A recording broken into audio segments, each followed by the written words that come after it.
Tholkappiyan sir. வணக்கம் sir. Tholkappiyan sir. வணக்கம் sir. வணக்கம் சார். காலர் போட்டுங்க சார் நீங்க. வணக்கம். காலர் போட்டுங்க. ஓகே. காலர் போட்டுங்க. ஓகே.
ஹலோ.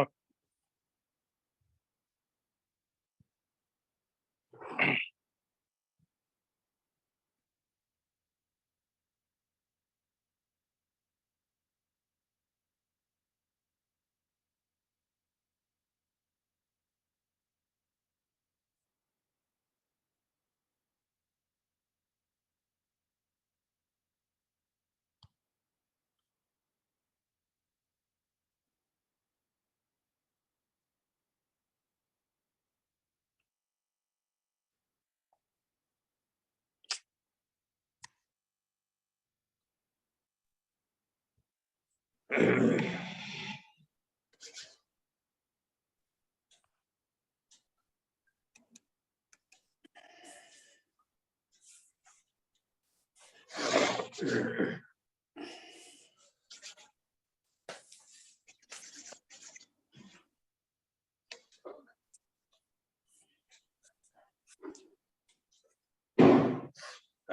வணக்கம். எல்லாம் வல்ல இறைவன் திருவருளால் ரோட்டரி மாவட்டம் 2981 மாவட்ட ஆளுநர் ரோட்டரி செல்வநாதன் அவர்களின் சீரிய தலைமையில் Rotary club of Karaikal French city வழங்கும் காலை சக்கரம் மனிதனின் இயற்கை வாழ்வியல் முறை உன்னுடல். இந்த திட்டத்தை சிறப்பாக நடத்தி கொண்டிருக்கும் Rotary club of Karaikal French city சங்கத்தின் உதவியாளர் ரோட்டரியன் ரவி அவர்களுக்கும், தலைவர் ரோட்டரியன் குணபாலன் அவர்களுக்கும், செயலாளர் ரோட்டரியன் ராஜ்குமார் அவர்களுக்கும், இன்று நம்முடன் இணைந்து பணியாற்ற காத்துக் கொண்டிருக்கும் ரோட்டரி கிளப் ஆஃப் பெண்ணாடம் சங்கத்தின் உதவியாளர் தீபக் சந்த் அவர்களுக்கும், தலைவர் ரோட்டரியன் தொல்காப்பியன் அவர்களுக்கும், செயலாளர் ரோட்டரியன் சேகர் அவர்களுக்கும் மற்றும் அனைத்து சங்க உறுப்பினர்களுக்கும் வாழ்த்துக்களையும் வரவேற்புகளையும் தெரிவித்துக் கொண்டு,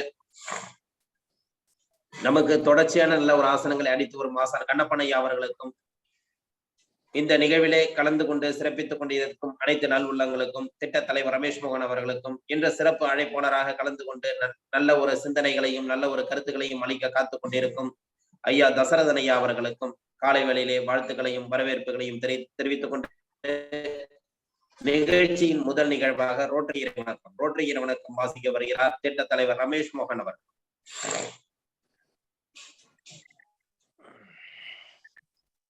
அனைவருக்கும் உற்சாகமான காலை வணக்கம்.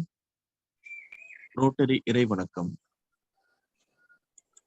எங்கும் நிறைந்த எங்கள் இறைவா, எல்லையில்லா பொருளே, இன்பத்தின் ஊற்று, அன்பின் வடிவே, அருளின் ஒளியே, எங்கள் எண்ணம் சொல் செயல் யாவற்றிலும் தூய்மை நிலவிட வேண்டுகிறோம். உலகில் நட்புணர்வும் நல்லுறவும் அன்பும் அமைதியும் அறமும் தழைத்திட நினருள் வேண்டி நிற்கின்றோம். யாதுமூரே யாவரும் கேளிர் என்பதை உணர்ந்து மக்கள் தொண்டிலே நாங்கள் நாளும் ஈடுபட எங்களுக்கு வலிமை தருவாய். எல்லோரும் எல்லா வளமும் பெற்று இனிதே வாழ்ந்த இறையே அருள் புரிவாய். ரோட்டரி 4 வழி சோதனை. நாம் நினைக்கும் சொல்லும் அல்லது செய்யும் விஷயங்கள் 1 உண்மையா? ஆம். 2 சம்பந்தப்பட்ட அனைவருக்கும் நியாயமா? ஆம். 3 நல்லெண்ணத்தையும் சிறந்த நட்பையும் உருவாக்குமா? ஆம். 4 சம்பந்தப்பட்ட அனைவருக்கும் பயனளிக்குமா? ஆம். வாய்ப்புக்கு நன்றி. நன்றி திட்ட தலைவர் ரமேஷ் மோகன் அவர்களே. அடுத்த நிகழ்வாக இறைவேண்டுதல் அளிக்க வருகிறார் ஆசான் கண்ணப்பன் ஐயா அவர். அனைவருக்கும் காலை வணக்கம். எல்லையற்ற பரம்பொருளே, இக்கல்வியின் மூலம் உடலும் உள்ளமும் உயர்வடைய அருள் புரிவாயாக. ஒட்டிய வயிறும் உயர்ந்த நெஞ்சமும் திறந்த தோள்களும் திண்ணிய நெஞ்சமும் துள்ளும் கால்களும் துவளா இதயமும் மலர்ந்த முகமும் கனிந்த பார்வையும் இவையாவும் பெற்று இயற்கையோடு இறையுணர்வோடு இணைந்து வாழ்வோம். நம்மனம் சாந்தமானது, இரக்க குணமுடையது, நல் எண்ணங்களில் செயல்களில் ஈடுபட அருள் புரிவாயாக. வாழ்க வையகம், வாழ்க வளமுடன். நன்றி ஐயா. அடுத்த நிகழ்வாக பிரணாம மந்திரம். உடல் நேராக வைத்து ஆழ்ந்த காற்று உள்ளிழுத்த பிறகு பிரணவ மந்திரம்.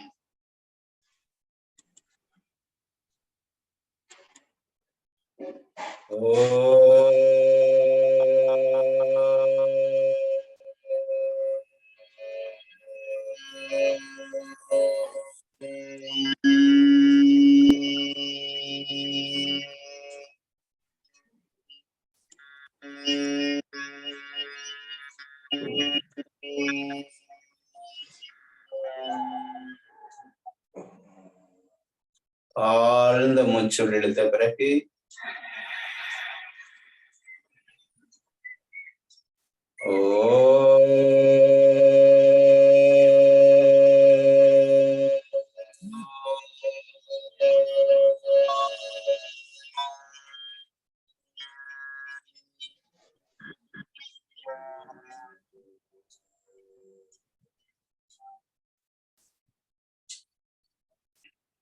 மீண்டும் ஆழமாக மூச்சுள் இழுக்கிறோம்.